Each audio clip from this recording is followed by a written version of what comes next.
Thanks for joining us for KIMT News 3 at 10. I'm Katie Lang. And I'm George Mallet. First tonight, passenger planes from the United States are once again touching down north of the border tonight. Canada started welcoming vaccinated Americans today for the first time since March of 2020, even as concerns grow about the rapidly spreading Delta variant. KIMT News 3's Anthony Monzon spoke with people in Rochester about whether they feel international air travel is safe.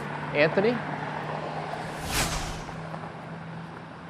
Well, Katie and George, drivers due north to cross the Canadian border, maybe a couple of them still making their way here right behind me, were subject in some cases to a 7-hour drive to get across that Canadian border. And while the line may have been shortened for those who flew, they were subject to all the same travel restrictions, including the need to show proof of vaccination was just one of them. Now, this as the CDC is urging Americans to avoid traveling to some 74 countries where coronavirus transmission is being deemed high. And right now, people in Rochester are taking that into account as they decide whether or not it's worth going abroad. Travelers navigating a patchwork of rules and recommendations as they fly beyond America's borders. Those heading abroad required to mask inside planes and airports and follow rules set out by the place they're landing.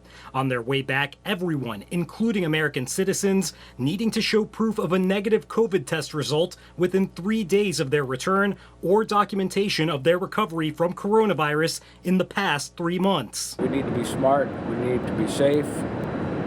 Make good decisions. Dean Johnson says he and his wife haven't flown since the start of the pandemic, but feels he's open to doing so now depending on the conditions at his destination and the actions of passengers around him. I would say yes, provided people are smart enough to be vaccinated and wear their masks and abide by the rules that the federal government has put forward. Other fully vaccinated travelers also feeling comfortable so long as pandemic safety measures are being followed. I don't have any concerns as long as you do your part and wear a mask and social distance. I have noticed, though, a lot of more delays lately. Those delays bringing another COVID consideration to the forefront. In that case, you feel like you're a little bit more in jeopardy of, being exposed to people, where if it was just more like you get to the airport, you wait, you get on your plane.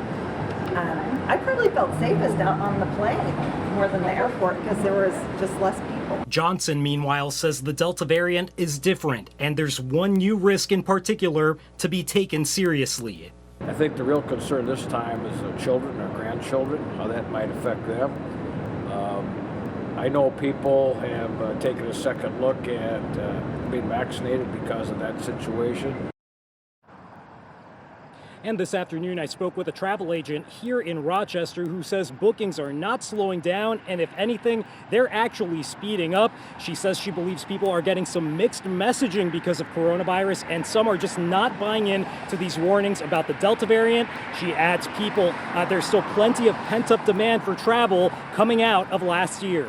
Live in Rochester, Anthony Monzon, KIMT News 3. Thanks, Anthony. And the CDC says even those who are fully vaccinated may be at increased risk for getting and possibly spreading some COVID variants when traveling internationally.